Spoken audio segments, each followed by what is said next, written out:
Do you struggle to sleep through the night? Do you find yourself waking up in the middle of the night, having trouble getting back to sleep? In this video, I'm going to walk you through real quick my story, the few things that I did to fix this issue. And at the end of the video, I'm going to give you a couple of tricks I use to help me get through it quicker. For example, when you wake up in the middle of the night, until we get those things fixed, there's a couple of tricks you can do to help yourself get back to sleep faster.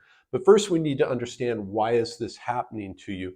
So my story is going to hit home with you. For the longest time, I was on extreme diets. If you've watched any of my other nutrition videos, you're familiar with it. But just in case, I was on extreme diets, carnivore, keto. I was doing time restricted feeding. This went on for close to 20 years. And at the end of that time, I was having terrible insomnia. I would get up at 2:30, really have trouble getting back to sleep. I would eventually get back to sleep after an hour, hour and a half.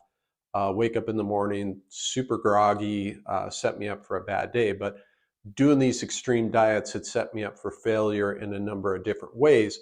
But one of those was my metabolism was broke. Okay, now you have to understand, your metabolism, your thyroid function, to be specific, helps regulate your body temperature, especially while you're sleeping. Without those two things in place, you are going to struggle to get sleep.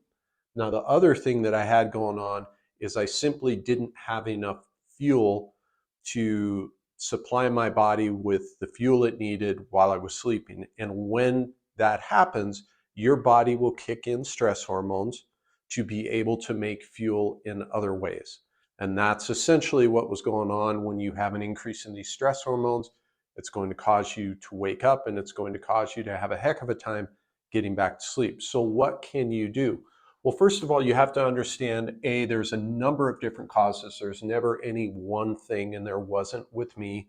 It was multifactorial. First of all, you have to make sure you're eating enough calories. That sounds funny because everybody is focused on restricting calories. But again, you have to fuel your metabolism. Okay, mine was broken at that time, and I was measuring food, counting calories. I was eating anywhere from 1,800 to 2,200 calories a day and doing the time restricted feeding.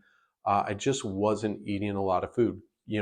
Counteract that with today, I'm losing weight consuming 2,800 calories a day. My maintenance is probably now 3,200 to 3,300 calories a day. I expect it to continue to go a bit higher. The point being, I'm eating much more today than I was before, and I sleep much better. So you have to make sure you're consuming enough calories. Another thing that can help, and does help me now, is I call it an evening snack, call it what you will. I go to bed around 9:30 or 10. I'm in bed by that time. I'll have ice cream, maybe 5 to 6 ounces of natural ice cream, 4 ingredient ice cream. And I almost always sleep through the night. Again, you want to make sure that whatever snack you choose has a protein and a carb in it. And that's kind of a little helpful hint there. You need to improve your meal frequency throughout the day. Like I said, I was doing a time restricted feeding, so I ate in a 6 to 8 hour window. Now I generally start getting calories even with my coffee. My coffee is almost kind of a meal. As soon as I wake up in the morning, I eat 3, 4, 5 meals throughout the day, spaced evenly, and that helps regulate the blood sugar, which comes into play with your sleep. Another thing you can do is start consuming more glycine-rich foods. That includes things like bone broth. That includes things like gelatin, those sorts of items. Particularly if you consume a lot of muscle meats, which is fine. I'm a big fan of muscle meats. The glycine containing foods helps balance out some of those inflammatory proteins that you're going to get in the meats.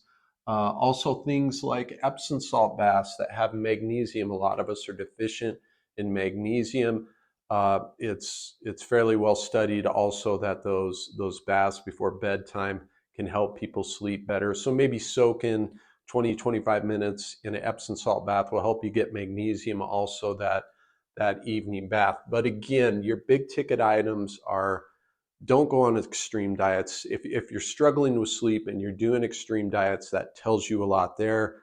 You have to make sure you're fueling your body and its enzymatic functions. That means eating enough calories, getting enough nutrients to fuel those processes, and just making sure that you're fueling your body. Those are your big ticket items. Now, if you find yourself, hey, you're going to make these changes, but in the meantime, if I wake up in the middle of the night, is there anything I can do to kind of get myself back to sleep faster?